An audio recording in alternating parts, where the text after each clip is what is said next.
Hi friends, welcome to Chikku's Nest. ഞാനിന്ന് വന്നേക്കുന്നത് ഒരു അടിപൊളി പച്ചടിയുടെ റെസിപ്പി ആയിട്ടാണ്. നമ്മൾ സദ്യ ഒരുക്കുമ്പോൾ നമ്മൾ പല വിധത്തിലുള്ള പച്ചടികൾ തയ്യാറാക്കാറുണ്ട്. ഞാനിന്ന് ചെയ്യാൻ പോകുന്നത് വെണ്ടയ്ക്ക കൊണ്ടാണ്. നമുക്ക് വളരെ പെട്ടെന്ന് തന്നെ തയ്യാറാക്കി എടുക്കാൻ പറ്റുന്ന ഒരു പച്ചടിയാണിത്. പിന്നെ നല്ല ടേസ്റ്റിയുമാണ്. അപ്പോൾ നമുക്കിതെങ്ങനെയാണ് ചെയ്യുന്നതെന്ന് നോക്കാം. ആദ്യം ഇതിലേക്ക് വേണ്ടിയുള്ള തേങ്ങയുടെ അരപ്പൊന്ന് അരച്ചെടുക്കണം. അതിനുവേണ്ടി ഞാനിവിടെ 1 കപ്പ് തേങ്ങയാണ് എടുത്തേക്കുന്നത്. അത് മിക്സിയിലേക്ക് ചേർത്ത് കൊടുക്കാം. ഇനി ഇതിലേക്ക് 1/2 ടീസ്പൂൺ ജീരകം ചേർത്ത് കൊടുക്കാം. ഇനി ഇതിലേക്ക് കുറച്ച് വെള്ളം ഒഴിച്ചിട്ട് ഇത് നന്നായിട്ടൊന്ന് അരച്ചെടുത്തിട്ട് വരാം. ഇത് ഞാനിവിടെ അരച്ചെടുത്തിട്ടുണ്ട്. ഇനി ഇതിലേക്ക് 1/4 ടീസ്പൂൺ കടുക് ചേർത്ത് ഇതൊന്നും കൂടി ഒന്ന് അരച്ചെടുക്കണം.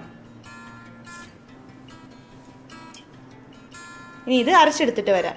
തേങ്ങയുടെ അരപ്പ് ഇവിടെ റെഡി ആയിട്ടുണ്ട്. കടുക് ചേർത്തതിന് ഒരുപാടൊന്നും അരയ്ക്കേണ്ട, ജസ്റ്റ് ഒന്ന് അരഞ്ഞു കിട്ടിയാൽ മതി. ഇനി നമുക്ക് ഇതിലേക്ക് വേണ്ടിയുള്ള വെണ്ടയ്ക്ക ഒന്ന് ഫ്രൈ ചെയ്തെടുക്കണം. ഞാനിവിടെ ഒരു പാത്രം ചൂടാക്കാൻ വെച്ചിട്ടുണ്ട്. ചൂടായിട്ട് ഇതിലേക്ക് വെളിച്ചെണ്ണ ചേർത്ത് കൊടുക്കാം. പാത്രം ചൂടായിട്ടുണ്ട്. ഇനി ഇതിലേക്ക് 2 ടേബിൾ സ്പൂൺ വെളിച്ചെണ്ണ ചേർത്ത് കൊടുക്കാം.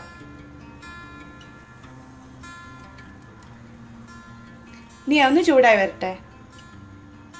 എണ്ണ ചൂടായിട്ടുണ്ട്. ഇനി ഇതിലേക്ക് വെണ്ടയ്ക്ക ചേർത്ത് കൊടുക്കാം. ഞാനിവിടെ 250 ഗ്രാം വെണ്ടയ്ക്കയാണ് എടുത്തേക്കുന്നത്. അത് വട്ടത്തിൽ കനം കുറച്ചാണ് അരിഞ്ഞെടുത്തേക്കുന്നത്.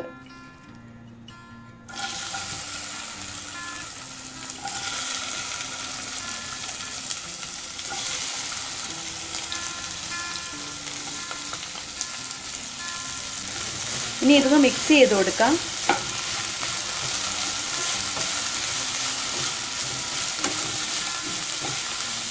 ഇനി ഇത് മീഡിയം ഫ്ലെയിമിലിട്ടൊന്ന് ഫ്രൈ ചെയ്തെടുക്കണം. ഇതിലേക്ക് വെള്ളം ഒന്നും ചേർത്ത് കൊടുക്കരുത്. ഇങ്ങനെ ഇത് ഇളക്കി കൊടുത്ത് വേണം ഫ്രൈ ചെയ്തെടുക്കാൻ.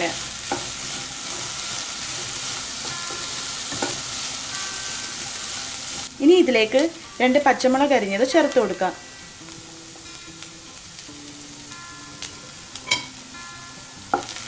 ഇനി വീണ്ടും ഒന്ന് മിക്സ് ചെയ്ത് കൊടുക്കാം.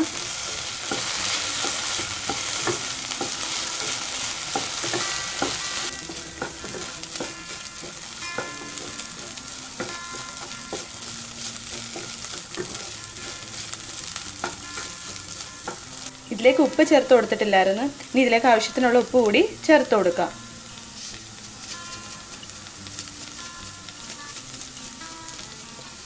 ഇനി ഇതെല്ലാം കൂടി ഒന്ന് യോജിപ്പിച്ചെടുക്കാം.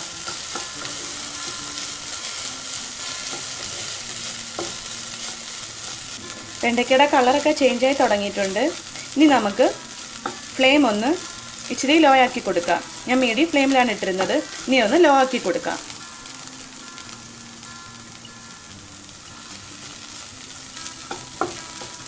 വെണ്ടയ്ക്ക ഇവിടെ ഫ്രൈ ആയിട്ടുണ്ട്. ഇത് ഓവറായിട്ടൊന്നും ഫ്രൈ ചെയ്തെടുക്കണ്ട, ഈ ഒരു പരുവത്തിൽ മതി. ഇനി നമുക്കിതിലേക്ക് നേരത്തെ അരച്ച് വെച്ചേക്കുന്ന തേങ്ങയുടെ അരപ്പ് ചേർത്ത് കൊടുക്കാം. മിക്സിയുടെ ജാറിൽ കുറച്ച് വെള്ളം ഒഴിച്ചിട്ടുണ്ട്, അതും കൂടി ചേർത്ത് കൊടുക്കാം. ഇനി ഇതൊന്ന് മിക്സ് ചെയ്ത് കൊടുക്കാം.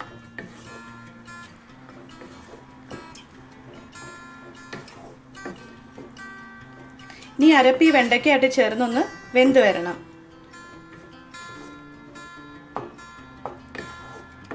ഒരു 3-4 മിനിറ്റ് വരെ ഒന്ന് ഇത് വേവിച്ചെടുക്കാം.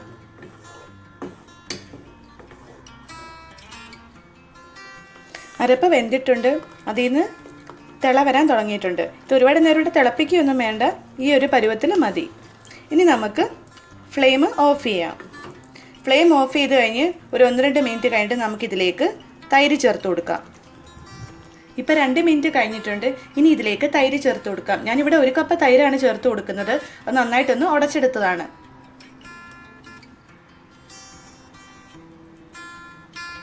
ഇനി ഇതൊന്ന് മിക്സ് ചെയ്ത് കൊടുക്കാം.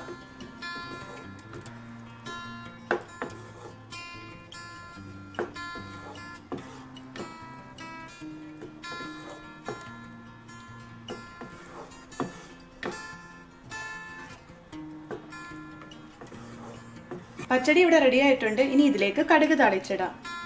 കടുക് താളിക്കാനായിട്ട് ഒരു പാൻ ചൂടാക്കാൻ വെച്ചിട്ടുണ്ട്. ചൂടായിട്ട് ഇതിലേക്ക് വെളിച്ചെണ്ണ ചേർക്കാം. പാൻ ചൂടായിട്ടുണ്ട്. ഇനി ഇതിലേക്ക് വെളിച്ചെണ്ണ ചേർക്കാം. കടുക് തളിക്കാൻ ആവശ്യമുള്ള വെളിച്ചെണ്ണ ചേർത്ത് കൊടുത്താൽ മതി.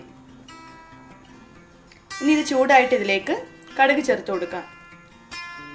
എണ്ണ ചൂടായിട്ടുണ്ട്. ഇനി ഇതിലേക്ക് 1/2 ടീസ്പൂൺ കടുക് ചേർത്ത് കൊടുക്കാം. കടുക് പൊട്ടി വന്നിട്ട് ഇതിലേക്ക് ഇനി കറിവേപ്പില ചേർക്കാം.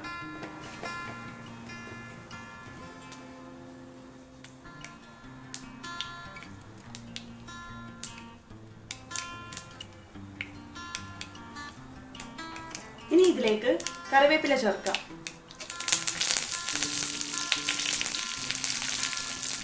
രണ്ട് മൂന്ന് പച്ചമുളക് കൂടി ചേർത്ത് കൊടുക്കാം.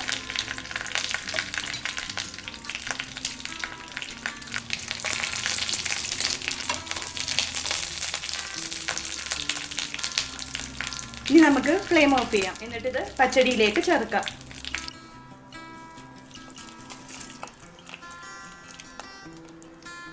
ഇനി ഇതൊന്ന് മിക്സ് ചെയ്ത് കൊടുക്കാം.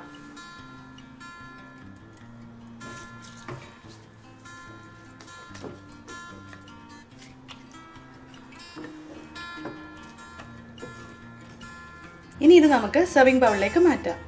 ഞാൻ നേരത്തെ ഫ്രൈ ചെയ്ത് വെച്ച വെണ്ടയ്ക്കയിൽ നിന്ന് കുറച്ചൊന്ന് മാറ്റി വെച്ചിരുന്ന് അതും കൂടി ഇട്ടൊന്ന് ഗാർണിഷ് ചെയ്തിട്ടുണ്ട്.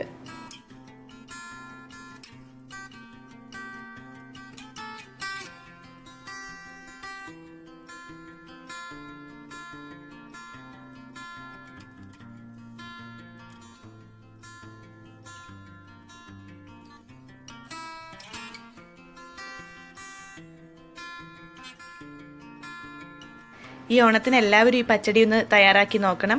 നല്ല ടേസ്റ്റി ആയിട്ടുള്ളൊരു പച്ചടിയാണ്. എൻ്റെ വീഡിയോ ഇഷ്ടമെങ്കിൽ ലൈക്ക് ചെയ്യാനും കമൻറ്റ് ചെയ്യാനും ഷെയർ ചെയ്യാനൊന്നും മറക്കല്ലേ. ചാനൽ സബ്സ്ക്രൈബ് ചെയ്യാത്ത ഫ്രണ്ട്സ് ചാനൽ സബ്സ്ക്രൈബ് ചെയ്തുകൂടി സപ്പോർട്ട് ചെയ്യുക. അതിൻ്റെ കൂടെയുള്ള ബെല്ലൈക്കൺ കൂടി എനേബിൾ ചെയ്ത് കൊടുത്താൽ ഞാൻ വീഡിയോസ് ഇടുമ്പോൾ അപ്പം തന്നെ നിങ്ങൾക്ക് നോട്ടിഫിക്കേഷൻ വരുന്നതായിരിക്കും. അപ്പോൾ ഇനി മറ്റൊരു കിടിലൻ ഓണ റെസിപ്പിയായിട്ട് നമുക്ക് വീണ്ടും കാണാം.